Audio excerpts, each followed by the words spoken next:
Hello and welcome to the Healthtech Marketing Summit. I'm Adam Turinas. I'm the CEO and founder of Health Launchpad, and we're presenting today's summit.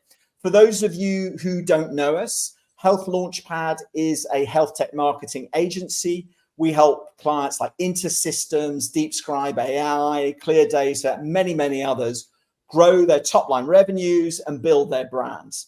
And in addition to the team having frontline experience in health tech marketing, our superpower is ABM. It's something we have deep expertise. We've got so much to cover today. We're going to talk about demand generation in this session. In the next session, we're going to talk about brand building. We're going to go deep on ABM. We're then going to spend some time talking about the GTM engine and the operations of marketing. And then we couldn't close without talking about AI. That will be the final session before our wrap up at the end of the afternoon. I want to give a massive thank you to our two sponsors, Tenon and HIMSS. So Tenon is a relatively new marketing operations company, software company that transforms the way marketing teams plan and execute their marketing campaigns at scale. It's built on ServiceNow, and they connect marketers on a single platform, enabling them to work smarter and more efficiently with greater impact. I'm sure you all know HIMSS. They're the global advisor, thought leader, member-based society. You know, their passion is about reforming the global ecosystem through information and technology.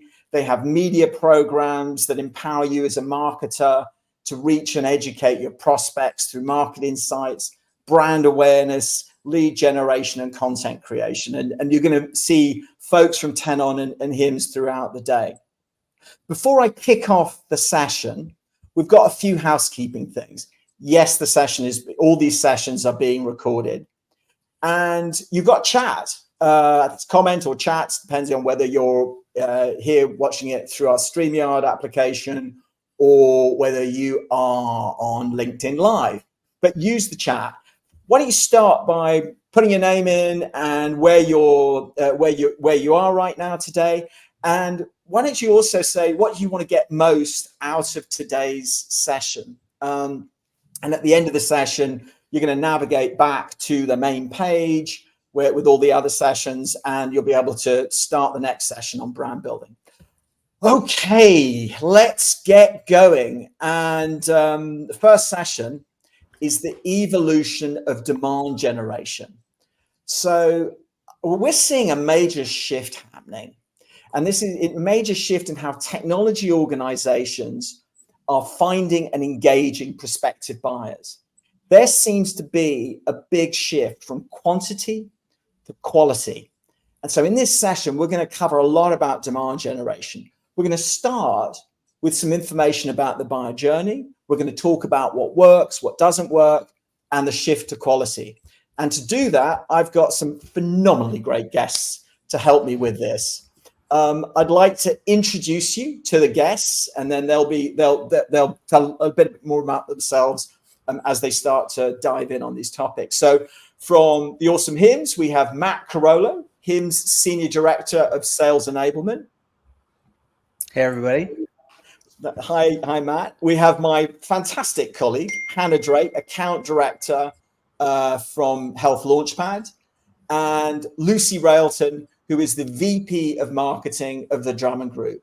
And last but not least, Adam Rosenberg, Senior Director of Marketing for RX Lightning.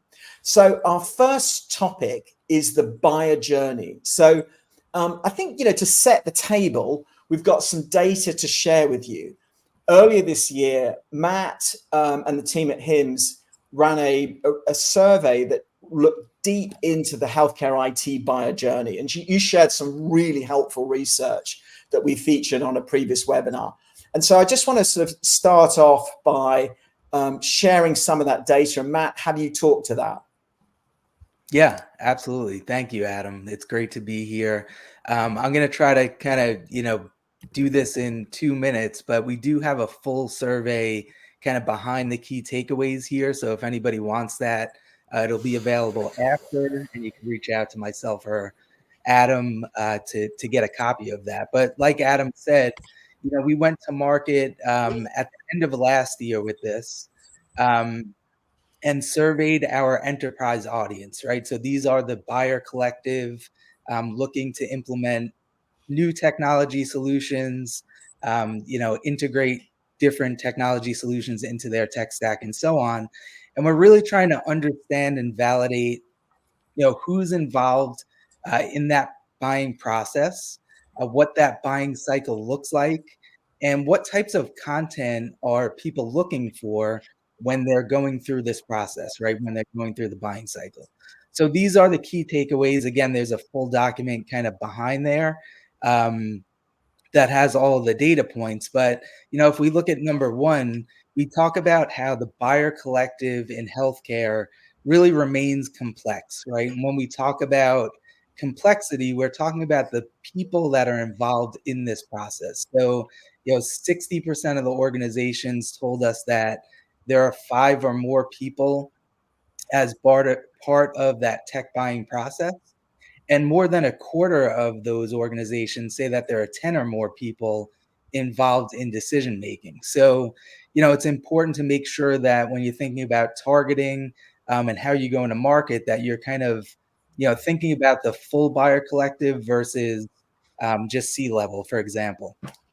The second point here is the length of the buying cycle and how that has shifted over time, and it remains high. So we did this about 5 years ago, and then we did it last year and this year as well.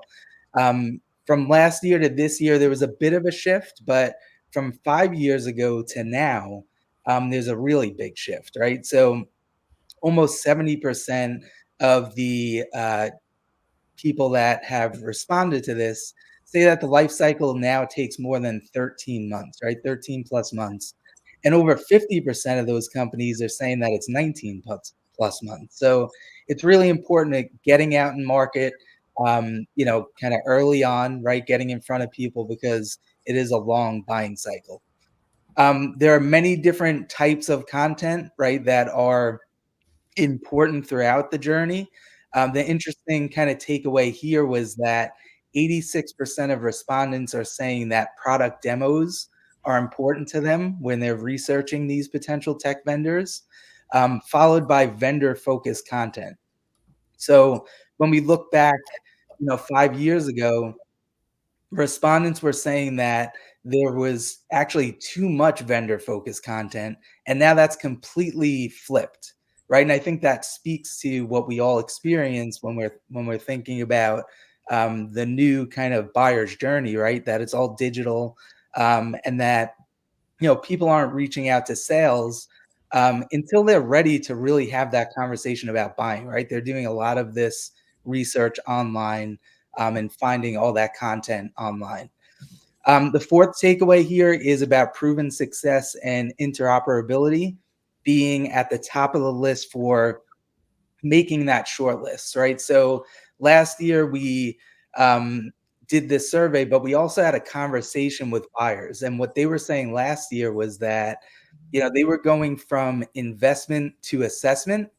And, this kind of showed up in this year's survey where now that they did their kind of assessment, right, to understand what their stack looks like, how they could integrate, how they can consolidate in some cases, right? Interoperability is kind of at the top of the list as part of that assessment. And then there are obviously others, right, that closely follow, but proven success and interoperability at the top.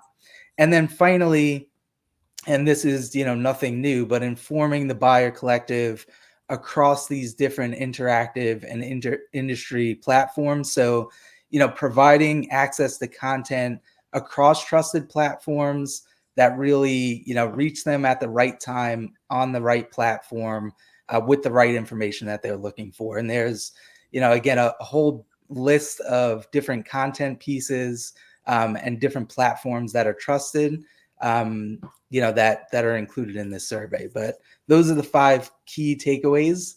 And yeah, so Thanks, Matt, and we'll make this available. I did get one clarifying question. I just want to bring this on right now from Gary Rust. Can you give a quick answer? Yeah. So it's actually it kind of spans across, right, from small organizations to large organizations. I think the large organizations outweighed the smaller. So when we're thinking about, who those people are that were responding, it's the larger organizations across a whole bunch of different functions. Great, excellent. So let's dive in a little bit here and get some perspectives. Lucy, what are you seeing in terms of the buyer journey in your business? I think a lot of marketers can probably say they have a similar problem. We're really struggling with the balance between wanting to freely share our information in the channels where our audiences are, because nobody wants to give you their email address anymore, right? And with our addiction to lead generation and gated content. So it's a struggle. It's a daily struggle. It's no surprise, I'm sure, to anyone here that those prospects who kind of raise their hand and say, okay, now I'm ready to talk to a sales rep, right? In whatever way that might be. So we have like a free consultation offer versus just a contact us form. They close more readily, more quickly than kind of the numbers shown on that survey. So demand generation approaches where we're like just sharing that information. So while they're in their hunting stage, they can get as much information about us as they want without having to have us nurture them, which they don't like, is something that we are trying to do. But we have to balance that with giving leads to our sales reps until the volume of the kind of the freely generated demand leads come in. We've trained our sales team to be addicted to those leads. So it's just a daily struggle to make sure that we are still bringing in kind of top of the funnel leads, but generating demand for people who put their hand up when they're ready. Adam, how about you? Well, I love that Lucy said our sales teams are addicted to the leads. I think that could not be more true. Any number of leads that we pass is a win to them. I think specifically in my world, first of all, I love the data that Matt shared. We're also seeing buying committee size increasing pretty quickly as we integrate with the EHR, or if there's provider users, any stakeholder that is involved in pre-sale, post-sale implementation needs to be involved in the decision to actually turn on that solution. So we're seeing tons of hurdles throughout the sales process at different stages of the opportunity. Sometimes we take 2 steps forward and 1 step back. So we might have buy-in from the end users, but we need to do a security review, or we need to walk through the implementation with someone else. We might need to run through the training plan with their training team, or the communication plan with their comms team, right? So there's so many steps. And I think what's really worked for us is figuring out what sorts of content you can leverage at every stage of the funnel and for every person in that buying committee. So you can kind of get ahead of the curve. If you know you're going to need a security review, present all your, a lot of us are high trust certified or HIPAA compliant, and you already have a lot of that documentation. Have that ready to go, or even provide it early on in the opportunity so that you're 1 step ahead of the game. I think the other thought that comes to mind is account-based marketing approach. You kind of want everyone in the organization to be aware of the process and aware of the product that you're looking to implement. So it's definitely that flip the funnel type mentality where you create awareness within the organization, and then you can move that through the funnel more effectively. So you don't want to get held up at the very end. So make sure that everyone's in the loop earlier on. Yeah, you mentioned ABM there, and I just thought there's a really good question here from Jose Garcia, which I want to do. It's very difficult for traditional sales development people to make the transition to ABM plays. Adam, do you want to comment on this, or it might go to Hannah? Hannah's nodding her head. Sure. Just a quick comment, and then Hannah, you can take it away. I think you're right. Sales folks, at least that I've worked with, are very single-minded in terms of who they want to sell to and the messaging they're using. I think we need to open their minds a little bit and think about who is in the buying committee. And I think it's up to us as marketers to create that playbook What is the messaging for each member of that buying committee? What are the materials, whether that's a pitch deck or a leave behind flyer or a one pager, right? Like arm them with all of the things that they could need so they feel comfortable. I would assume that a sales rep is so comfortable with their pitch to a specific audience member that they're nervous about what pushback they might get from someone else. So prepare them and do mock calls with them. And as a marketing team, we can arm them as best as possible. Hannah, you work with a lot of different customers in this space. What do you want to build a bit on this question, and then we'll talk about sort of what works, what doesn't work? Sure. Yeah. So this question, Jose, is the linchpin of whether ABM works or does not work. So marketers, our job is to know and select and promote, right, the functions and strategies that are going to work and help grow business revenue.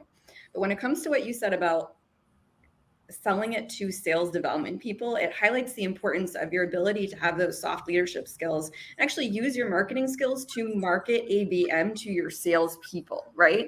So, and yes, they're going to see a lot of it coming. They're going to recognize a lot of the strategies, but you always have to remember that we're always marketing internally, externally. And so when it comes to ABM and sales development people, we have to do what we would do as a marketing team, right? We have to think about our target buyer. What are they afraid of? They're afraid they're not going to hit their numbers. They know that what's worked before is that they can follow these leads that came in and they will likely project to hit a certain area, right?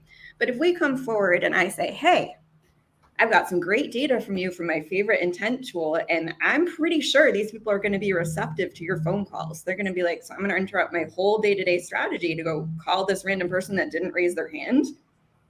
And so we have to sell, try it, test it. It's internal marketing 100%. So that's what I would say there. It's to really buckle down on how are you going to sell this internally and to use those marketing leadership skills within the organization to bring the salespeople over to your team. Because if you can't do that, then ABM won't work.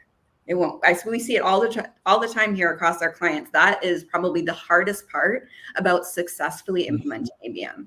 So let's just I'm going to switch gears a bit and talk about what works and what doesn't work. So Adam talked a little bit about some things in his business.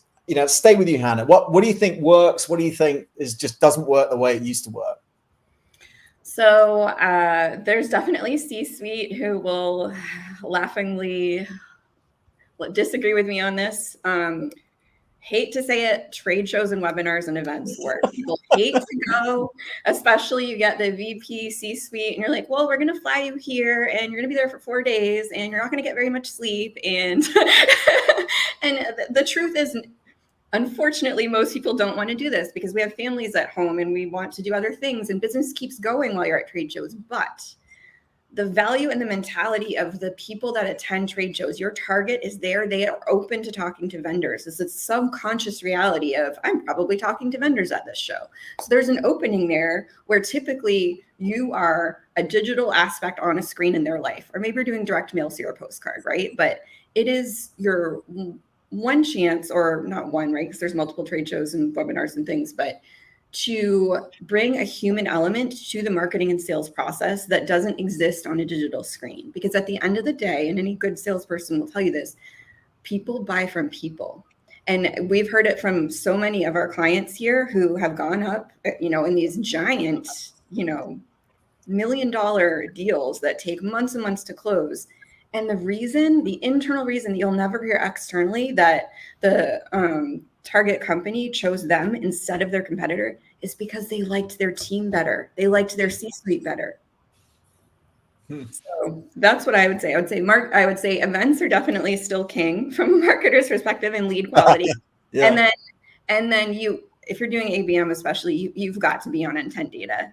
You've got to at least play in that playground, because if you're not, you're missing the digital hints that people are looking for your solution or something related to that. Your point about events actually comes out in the research. There's sort of in the research that Matt showed. That was great. Adam, Lucy, works, doesn't work. Who wants to take it first?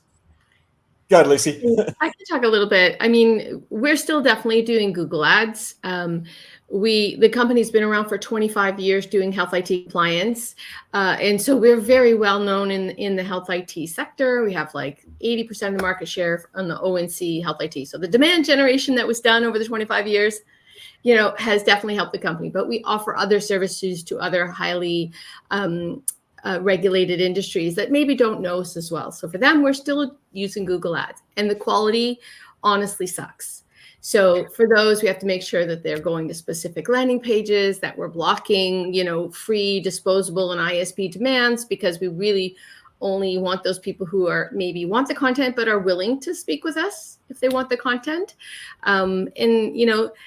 That just kind of goes against everything that I want to offer as a marketer these days. So making sure that we're sharing things freely on social media. So again, it goes back to that, really want to kind of do the good work on the channels where our prospects are, but having that addiction to leads, from people. So Google AdWords still works. It's definitely diminishing return on our investment on an ongoing basis. And I think we'll continue to just become less and less effective. Yeah. To comment on this, I think it's a really interesting question, what works in terms of demand generation. And I think we need to go back to like the root of the word, because there's a difference between demand generation and demand capture. I think demand capture is a lot easier when you're thinking about people who are already in market looking for a solution. I mean, maybe not easy. There's lots of vendors that we're competing with and all of these competing priorities. But in order to create demand from scratch, I think you really need to tell an effective brand story and be where that audience member is, so that you are telling such an effective story that they realize they have a challenge and they want to solve it with you.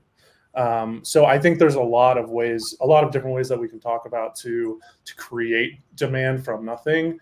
But in terms of demand generation and demand capture, I like what both Hannah and Lucy said. I think SEO, web content, ads, really being where that person is. If they're searching on Google or searching on any other kind of industry publication site, if you have a really targeted strategy so that your web page is coming to the top of the results, you can really make an impact. Because I'm sure HIMSS has research on this, but people still search the forums. They're searching for Google when they're looking for solutions.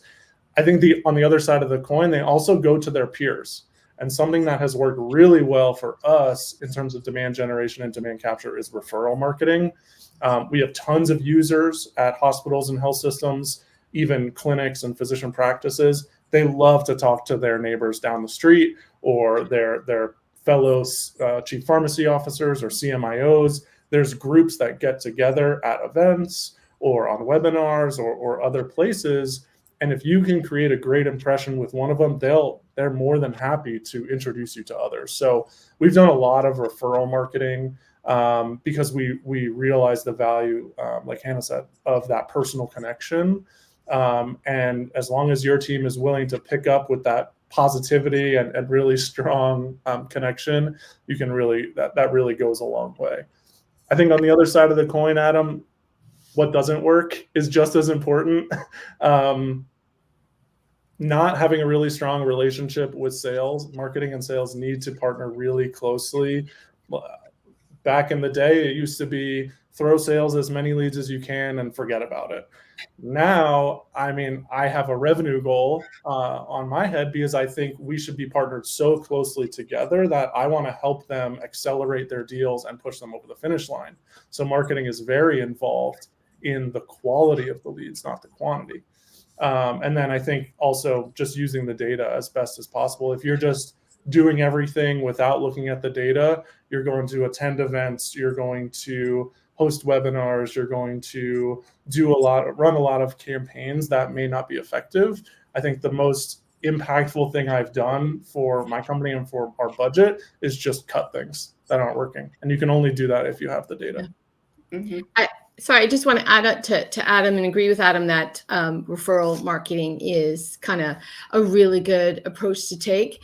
In terms of data, so we go back to the demand capture versus demand generation. With all of the changes to privacy laws and issues with cookies, it's really hard to get accurate data about a source. So a while ago, we kind of went old school and started asking people again. We weren't asking on the Google ads because they're driven to specific pages. So we were asking on any form where they were raising hand, like, how did you hear about Drummond? And I was quite surprised. Our systems told us about 6% of our sources were referral, but the user attribution said that was closer to 38%. So sometimes we got to ask. Yeah, there's also interesting data there once you have that. When you look at time to close based on referral, or it's really the influencer marketing of the tech world, right? If you want to relate it to consumer. But yes, absolutely. Your referrals, your consultants, your business partners are going to close much faster than your, for example, Google search lead potentially, right? Or your event or webinar based lead that then does require content marketing nurture, which actually adds to what works and doesn't work. I think there is still a place for email marketing and nurture, but you have to provide value. Also, the blogs that are going out twice a week, people are getting smarter now. They don't want the fluff that's written for SEO and teaches them nothing. Please, if your company does that, stop. You're littering the internet. So I would, but at the same point, SEO is still a very, very strong part of what does work. I mean, we have data on it at Health Launchpad, and no, it's not going to bring you 7,000 leads to your door tomorrow, right? You have to age on the internet and prove that you have something to value. But that's another thing I want to add that does work. What doesn't work, in my experience, and this is, I'm happy to hear from other people, when I work with C-suite, they always want me to A/B test everything. And when it comes to email marketing, at least, I have never seen something statistically relevant that showed that the A/B/C/D test was worth my time. And maybe that's because we have good messaging to start with. But I mean, I'll run these tests all day long and come back and be like, well, one was 48% and one was 52. So, I mean, you know, I guess it depends how large your list is, but for highly segmented and targeted audiences, like in the health tech space, I don't know how much it matters. I'd love to hear what you guys think on that. I want to ask Matt in a second, but I do want to pull in this comment. A great comment here from Stacey Sand. Client communities do work well in the provider space and sparks referral marketing, but I've seen the opposite effect when trying to do that with payers who compete with each other. That's a really interesting insight and sort of builds on the notion of referral marketing and community marketing as well. Yeah, I mean, just to comment on that, I think there are groups. I mean, you can look me up. I worked at the advisory board company. I've worked with Health Management Academy. There are really strong provider groups. And when you think about payers that are competing, even EHRs that are competing, it's much harder to host a webinar or host a virtual roundtable with those groups because they may be competing in the same market. They're competing for patient or members. So I think you need to be really strategic. In some cases, it is beneficial to sponsor some of those types of events or just attend and kind of mix yourself into the crowd and be a little bit more casual. So you have to think about your strategy, how it comes off as a sponsor versus an attendee. Matt, you from your perspective, I mean, for HIMSS, you see so many across so many clients, we've got so many different programs. What's your perspective on what's working, what's not working as well as it used to? What do you see? Yeah. So I think, you know, just to kind of build on what everybody was saying, I think that, you know, creating that kind of traditional demand gen, right, through content. So whether that's, you know, thought leadership content or using different platforms like podcasts or videos and so on, and really, you know, getting that information out there in different ways. And then Adam, you mentioned that this came out in the survey, you know, events is back to number one, right, on our survey. So, you know, Hannah, to your point, events is king right now.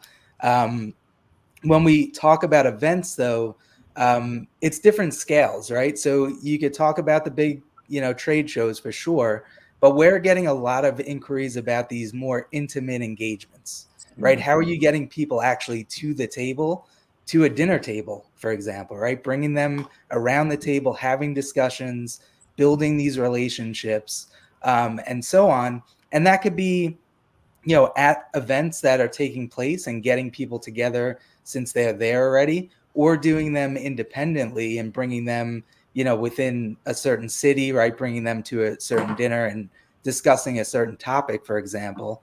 And I think that all speaks to, kind of the traditional demand stuff.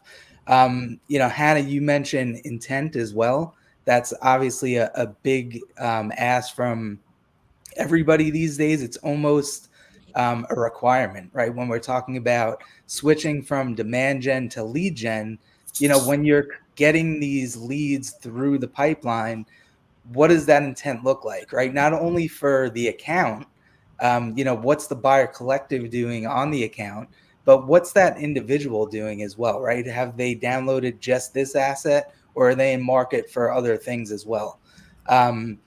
HIMSS is working through that piece of it as well and rolling out some solutions to that effect. But I think it all speaks to, what we're talking about here, from demand gen to lead gen, and having, the opportunity to drive that demand. For example, if you're doing a speaking engagement at an event, we see that the people that are on stage and speaking from a sponsor standpoint, right, get more demand at their booth, right? Because people want to come and speak about, hey, I just heard you say X, Y, and Z. Let's talk about that.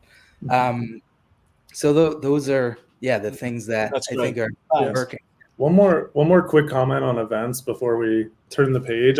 Because I think, Matt, you brought up some really great points about large events and using HIMSS as the example, like one of the premier trade shows in the industry.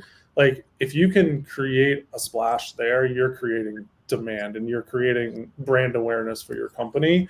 What we've seen work is going to those events to make sure people are familiar with your name, and then hosting smaller events or attending some of the HIMSS regional events, statewide events, where you can capture that demand. So we've attended smaller HIMSS events. Other organizations hold smaller roundtables. And I think it goes back to what we were saying earlier, that face-to-face interaction outside of the 40,000 people who might be at HIMSS can really help you capture that demand a little bit better. Yeah. So I want to, before we move on to really drill down on this, on the issue of measurement, which is particularly key on the shift from quantity to quality. There was a question somebody asked earlier on about intent data and platforms. I just want to do a round table about sort of what are you using, first party, second party, third party. Lucy, let's go with you first. We're using ZoomInfo, and they have intent data, and we're looking for specific topics and keywords. It's not always accurate. I mean, the quality of kind of third-party intent data is just going to be harder and harder to get because of, as I already mentioned, the privacy laws that are coming in place, and what everything that's being done with third-party cookies is going to just be harder to get that information. So we are using it. We are finding that we can find the right people through it, but it is a little less reliable. Hannah, across the companies that you're working with. Sure. So obviously people talk about Sixth Sense and demand base. My favorite pick and what we promote to our clients right now is Propensity. They're probably the newer kid on the scene, but they are developing so fast. They integrate with your LinkedIn campaigns, with your Meta campaigns, all this stuff. They can show you first party intent because they also have a cookie on your own website. So they're marrying all of your digital strategies to show you who is likely looking for you, and backtracking to all of those things, right? So that's our favorite tool internally. And they provide, if I remember correctly, they use 3 different types of intent data for their own intent data. And then I've also been playing personally with Apollo lately. They have an intent layer on their data as well. Apollo is kind of the new kid on the block for ZoomInfo, and I like them a little bit better. I think they're easier to work with, as happens with when new tech hits the scene, right? They're always trying to improve over the king. So that's what I would say that I typically see. And I'll add one more thing, Adam. What I would say is that there's an interesting tension between, and this is the same as marketers in the health tech space, between the buyer wanting to go with the tried and true and potentially the better option, right? Which might not be the biggest player on the scene. So I think about that with the intent tools as well. Great. Adam, are you using intent data at all? Yeah, so we're just starting with Zoom Info, primarily because we've used them for a lot of our contact information. Definitive as well, we use just for information, and Zoom Info can expand to intent. But I have to say my favorite was 6sense, not only because it gave you intent signals from out in the ether, but also who was coming to your site, what contact, what organization. So you could kind of marry a lot of data together and then effectively serve them ads. So I really like the 6sense platform and that team. Matt, do you guys do intent data? I can't remember. Yeah, so we're actually starting to build intent data into kind of all of our programs across, right? And obviously that's using our first party data. So, you know, when you think about all these other platforms that are being used, our point of view is that that's great, right? Use both, because if you're using that to kind of identify up front that target account list or those people or whatever it is, we're leveraging on the back end, the first party data, that when we're delivering these programs, we're showing you, you know, here's the intent again by account and by individual. And we're starting to roll in this AI solution now that starts to come up with a business need based on content consumption across the account, right? So if there's 15 or 20 different assets that are being downloaded, our AI kind of algorithm in the back end is looking at all of that and then coming up with the business needs so that it's a more intelligent approach to say, hey, you know, not I saw that you downloaded X, Y, and Z. Right now, it gives you a business need to approach that team with to try to solve for that problem. That's great. Yeah, Excellent. I'd add to that to say, I think we're seeing, Adam, as you know, from our end with our clients, we're also seeing the intent data start to layer onto the traditional content marketing plans. Yep. So, and this is huge, right? Because it starts to break through that content marketing stopped working. Well, now it does, because when you layer intent on top of it, they're targeting people that are more likely to care, right? So for us, we like to partner with Infuse Media on our end. They've been fantastic. I have great outcomes from the clients with that as far as what's actually converting to a potential opportunity. And then I know Tech Target also does a similar program internally. It sounds like it's very similar to what HIMSS is doing as well. So I'll have that in there.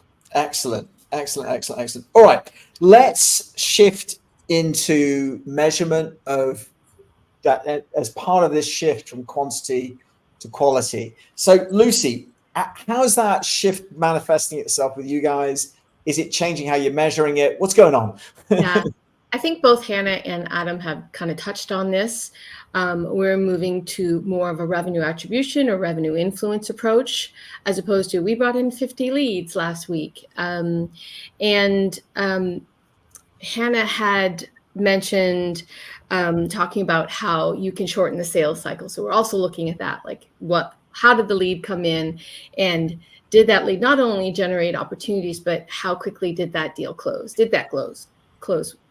Did it get close loss or close won, right? So kind of understanding how the leads are coming in and what the outcomes are on the sales side of things, instead of just saying, okay, we brought you a lead, we're done.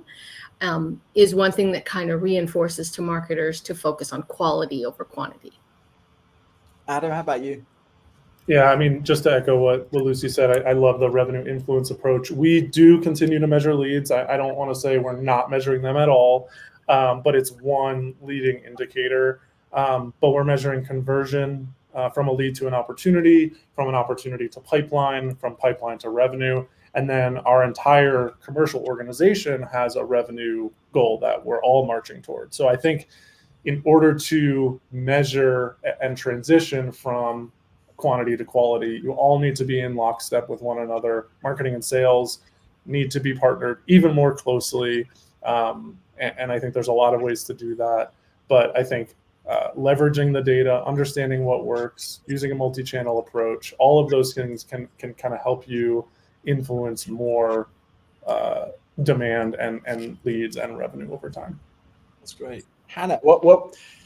Yeah, we've been doing quite a lot of ABM and over the last couple of years. What are we seeing? What are you seeing with our clients in terms of this shift?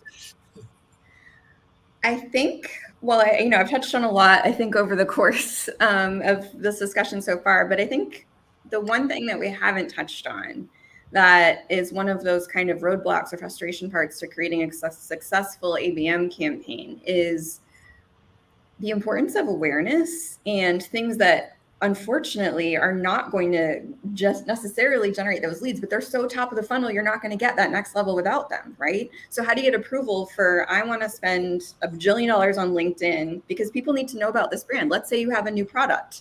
Let's say you're opening up a space. Let's say you are trying to enter the enterprise space and you've been in small, medium businesses before that.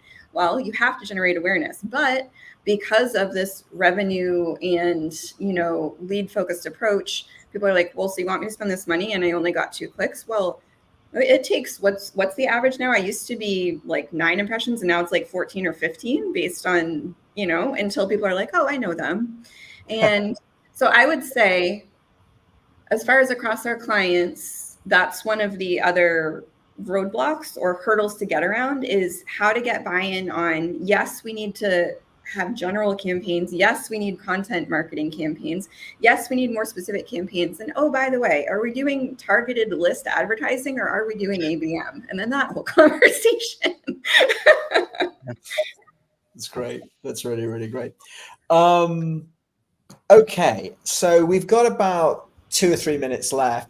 There was one question which came out earlier, which I wanted to actually, I think John Moore was actually building on a question from Gary Rust, and it's sort of like, so the issue is proving ROI, and so this was a point came up earlier in the conversation, so I wanted to bring it back up again because I thought it was really interesting. Is it'll be hard to get attention of the current client without demonstrating ROI.